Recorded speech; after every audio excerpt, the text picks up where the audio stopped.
Bro, so the Heat have literally just got swept by the same team I'm playing, ironically, in the Bucks. All I have to say is wow, bro. How? You couldn't get a game, bro? Like, oh, nice lob. I understand, like, we're not the same team as we were last year, and neither were they. Like, actually, before I even say anything, great job to the Bucks. They retooled. They were embarrassed. They did what they had to do, and it paid off. They got Drew Holiday. They got Bobby Portis. They went and got PJ Tucker. And Bryn Forbes. Fun fact, Bryn Forbes had 60 points total in the series. Jimmy Butler had 58. So our best player was outscored by the Bucks like 7th man. That just goes to show how bad of a series we played. And you thought off of the first game that this was going to be a good series. It came down to the wire, they hit a game winner, and you're like, okay, this series is going to be really good. And then like the next 2 games is just blowout. And you're thinking, okay, there's no way. At least we'll get 1 game, right? No, literally no. We were up at half, and then the second half comes, and they don't know how to stop the Bucks. And then when they do stop the Bucks, they can't do anything on offense. It's like their offense is literally just like chuck up a shot and hope it goes in. That's literally our offense. Like, we have no offensive consistency whatsoever. It's like every shot is just either a pull-up mid-range or like a desperate 3. And neither of them ever hit. It felt like you would have thought the rim was moving every time they shot, because every shot they hit was either in and out or just off the front of the rim. Like, there was no consistency at all in the offense the whole series. Game 1 shouldn't even have been close. Jimmy was playing like trash. Bam was playing like trash. It was literally Duncan Robinson and Goran Dragic that kept us in that game. And we couldn't even capitalize. A game where Duncan Robinson had almost like 25 points or something like that. We couldn't win. When is Duncan Robinson ever scoring over freaking 18? Bro? Come on, we have to capitalize off that. Like, and then that just set up the end of the series. Jimmy Butler played terrible. I'm sorry. Oh, you're stupidly locked in. No, you're stupidly getting swept. That's what you're doing, bro. Like, you literally made a fool out of yourself just because you said that.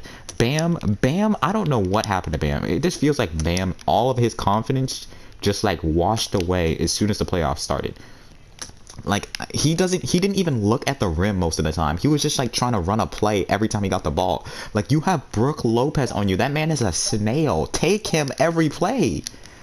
Like, why are you so scared to go against Brook Lopez? And like every shot he took, it's like, okay, you missed it by like an inch. Just try it again. But like, he'll miss one shot and then not shoot again until like 10 minutes later. It's like, come on, bruh.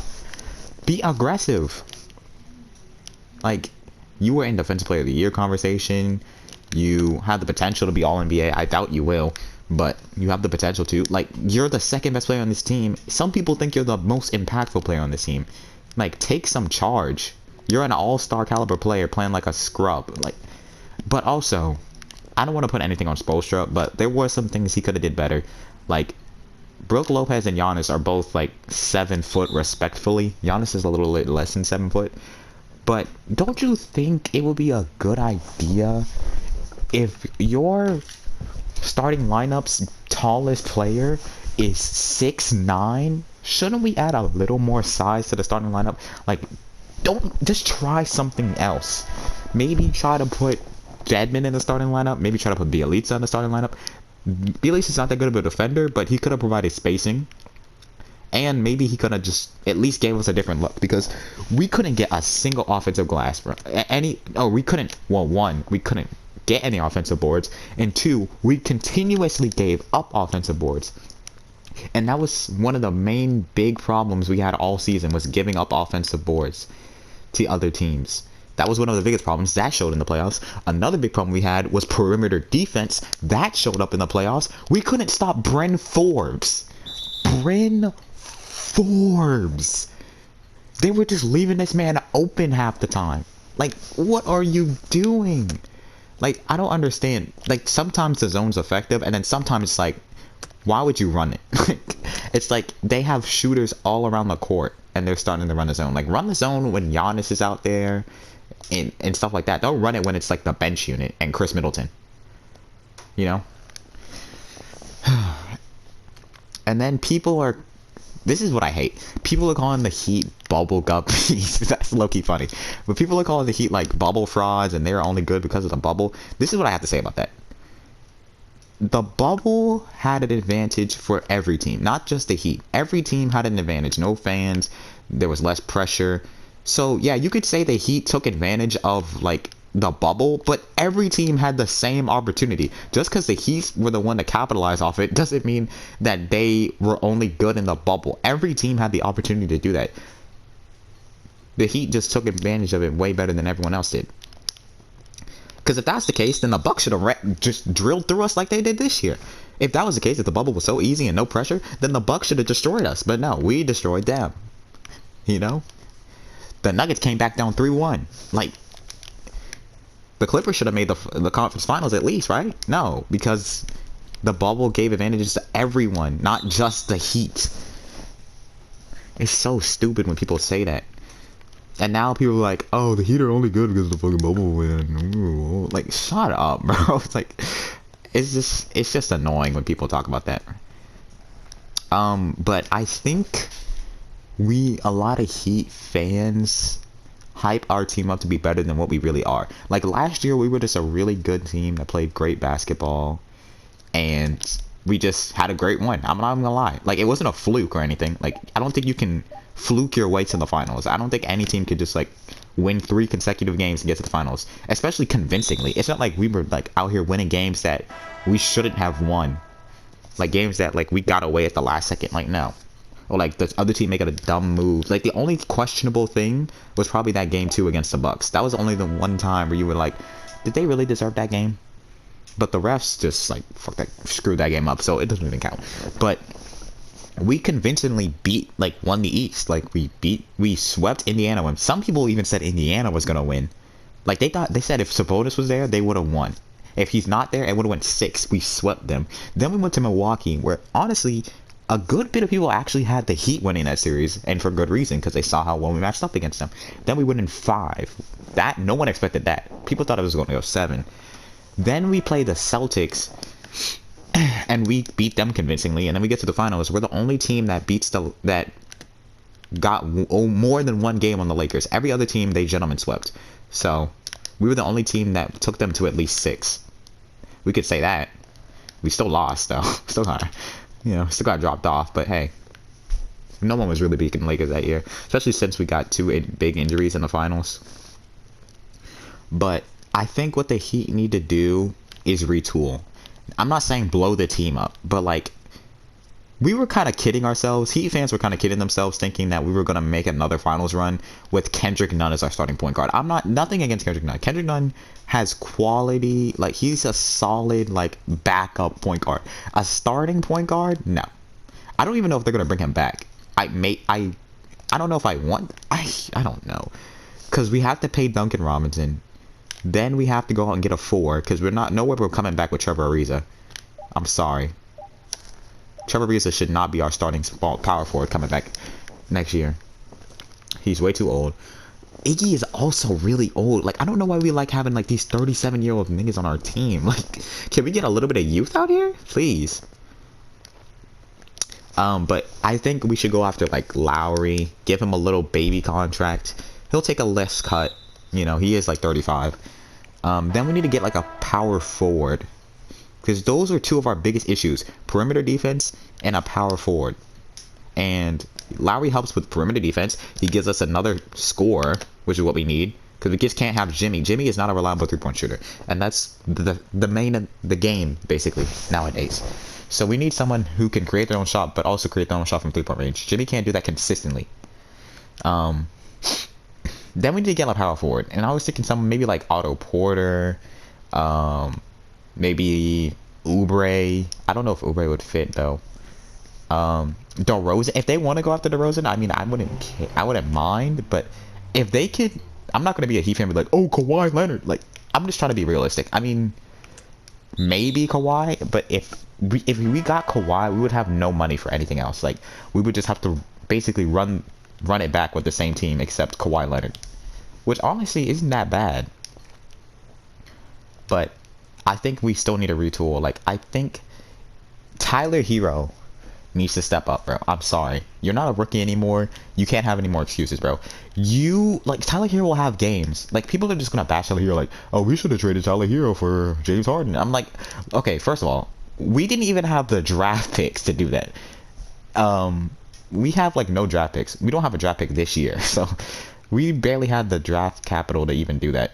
Second of all, Tyler Hero, I'm not saying he's gonna be like this multiple time all-star and, you know, do all this crazy stuff, but he has the potential to be like a really good six man. Like, I see him as like this 6'5" Lou Will, who's really good offensively, can create his own shot, sometimes create a shot for others, but the difference is he's just taller. But his defense is not good at all. Probably will never be good. He'll never be serviceable. People are just going to attack him everywhere he gets.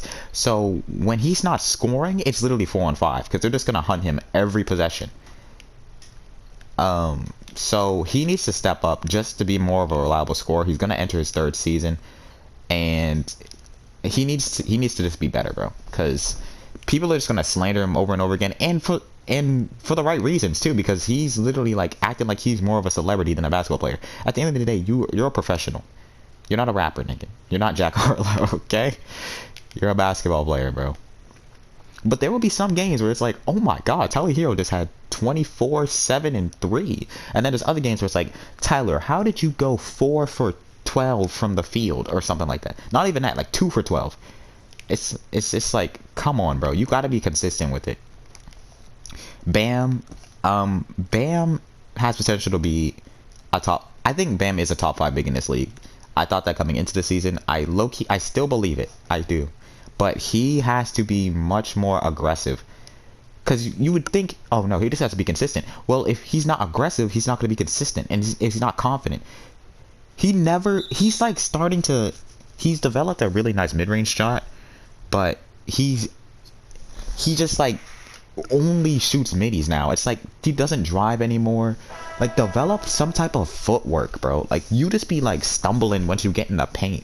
Like, develop some type of footwork. Like that hook shot that he does sometimes, where he just like posts someone up and like floats it over their head. That thing works. Like build some consistency in that. Like, don't just rely on your jumper, because you literally just started shooting well from like 15 feet. So don't just only rely on that, you know. But I think all in all, we're not in a bad situation. Like, we can still definitely get back to the finals, I feel like, if we retool. And with our front office, I think we can do that. I think we can go out and get a serviceable, quality point guard that's not named Kendrick Nunn. Kendrick Nunn can come back, but he shouldn't be a starter. I don't think Kendrick Nunn should be a starter in this league. And that's not saying that he's bad, obviously. But on a championship team, your starting point guard gotta have more than 2 assists a game. Come on, bro. Come on. So Kyle Lowry would be perfect. So a power forward that can play D and shoot threes would be perfect. That's preferably not 30 freaking 6. That would be pretty good. And honestly, after that, just run it back. I mean, if you want to fill out your bench, you can. But bring back Duncan Robinson, because he literally has shown that he was the only one in the damn playoffs who was actually trying to win something. Everyone else was off. Goran was, I guess he was cool. He's also 36. Why we got all these old niggas on our team? Goran's really good, but there's like some moments where it's like, oh, you could tell he's declining. And then there are moments where like, do we want to let him go though? Like, it's just, it's hard. It's hard to say. It's really hard to say if you want to keep him or not. Maybe if they want to package him and Iggy with like Precious or something, they could do that. Oladipo, I don't even think we should bring him back. Like, he played 4 games and then gets injured for this year and most likely the rest of next year. Like, why did we even trade for him? It's a good thing we didn't trade that much for him. Imagine if we traded Duncan Robinson for him and he just played 4 games and then got injured the rest of the year and next year. We would have just traded Duncan Robinson for nothing. Like, ooh, thank God we have a competent front office. But yeah, we need to do a lot, bro. I mean, we really don't. Like, honestly, like, get that point guard, get that power forward, fix the defense, and make your offense more consistent. Stop relying on plays. Like, they rely way too much on plays, and it ends up just like wasting so much time because they're not gonna end up with anything. They're just gonna end up with like a dumb shot. Like, I don't understand, bro. That's what Bam was doing the whole series, was just getting the ball at like the top of the key and just waiting for someone to cut to him. That's all he was doing. He wasn't running. He wasn't trying to attack. He wasn't looking at the basket whatsoever, bro. Like, that's a problem when your second best player isn't even trying to look at the basket. All in all, good series to the Bucks. I'll be rooting for the Bucks. So, believe it or not, I actually wanted the Bucks to make it far in the playoffs. That's why I didn't want them to play us. Not because I was scared of them, but because I wanted them to actually get far. This may be a hot take, but I believe whoever wins that Bucks net series, because I believe the Nets will win that series. They just won tonight, so I believe whoever wins that Bucks net series will go to the finals. I don't believe in Philly. I'm not saying they're bad, but I will take either the Bucks or the Nets to beat Philly, bro. I will. So whoever wins that series, I'm betting on winning the finals. But I hope it's the Bucks because I don't like the Nets. And I want to see Giannis get a ring. I really do, especially if LeBron doesn't make it. Now, if the Lakers make the finals, okay, give me the Lakers. But if the Bucks, if they play like somehow play Denver, which I doubt will happen, if they play Utah, which I don't know, maybe, I guess. If AD is really that hurt, like if he won't come back, and like the Phoenix Suns could shock the world and beat the Lakers in the first round, then yeah, give me the Bucks. But if the Lakers somehow like make it to the finals, give me the Lakers. Honestly, yeah, give me the Lakers. LeBron he's just too good, bro. And then especially if AD is like, I know AD is battling injuries, but like, it's AD. He'll be good. He battles injuries every day. But I will be rooting for the Bucks. They did what they were supposed to do. They got embarrassed in last year. They got rid of their problems, I guess. They got rid of Bledsoe. They had to bring along George Hill with that, though. And it felt like when the trade happened to bring in Drew Holiday, it felt like they gave up like way more than they needed to. Like 3 first-round picks for Drew Holiday is a little much, bro. A little much, that's what I say. But hey, it paid off because now you swept the team that beat you last year. You're going to play most likely the Nets. And you have a really good chance of winning. Giannis should go off for at least 30 a game because there's literally no one on the Nets that can hold him. You could argue KD, but Giannis is just going to bully him. And KD's not going to want to give all his effort on defense because then he's not going to do shit on offense. And I actually feel like the Bucks match up really well against the Nets. I don't think anyone like can lock up any other three stars, but like their defense, especially what they've shown against the Heat, I feel like their defense could be very good against the Nets. Like Giannis on KD, Drew on. Would you want Drew on Harden or Drew on Kyrie? I feel like you would want Drew on the ball handler, and the ball handler for the Nets would be Harden. And then you put Chris Middleton's length on Kyrie. I think that'll be. I think that'll be good. I think that's what they should do. And DiVincenzo would have been nice for this series, though. It sucks that he's out for the year or the rest of the playoffs, which is basically the rest of the year. So. But he would have been nice because he wasn't going to be able to chase Joe Harris around on screens. But who are they starting in place of him? Connaughton? I don't think they would start Brent Forbes. Who are they starting? I actually don't know. But whoever they're starting is going to have a tough time chasing Joe Harris around on screens. The Nets are going to try to run a lot of different lineups where, like, some games they have Blake Griffin at center, some games they have DeAndre Jordan at center, some games they have Jeff Green at center. But the Bucks can do the same thing. Like, they can have PJ Tucker in there and Giannis run center. Like, so they have a lot of different looks, just as much as. Okay, Kevin Love. They have just as much as different looks as the Nets have. So I can see this series going 6. I'll say Bucks in 6. Honestly. I think they close it out in Milwaukee in front of their fans. They go on to play Philly. They beat Philly and they play whoever in the finals. I honestly don't care who makes the finals in the East as long as it's not Philly. I just don't like Philly for some reason. I don't know why. Maybe it's that. Do the Heat and do they really have a rivalry? Do the Heat and Philly really have a rivalry? Why did he go for that? Maybe they do. Maybe they don't. I don't know. But I'll be rooting for the Bucks. I don't know why I started talking about the Bucks in the Heat video, but the Heat, you disappointed me. You disappointed your fans. Your fans are getting roasted. You're getting roasted. You're getting all bubblegum. Bro, whoever came up with that, that's low-key funny, bro. I ain't gonna cap. I'm not even gonna get mad at that. That is funny, but come on, bro. Now you gotta do us like that. But yeah, the Heat, hopefully they can come back better next season. And yeah, basically, good luck to the Bucks. This season was a disaster. I'm very disappointed, but I'll never switch up, you know. Hope AD's okay.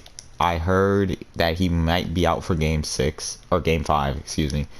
Let's just talk about like the rest of the playoffs. You know what? I'll talk about that in a different video. But yeah, bro, get it together, man. You got a lot to do this offseason, so I hope you make the right choices, which you usually do. And let's run this back, bro.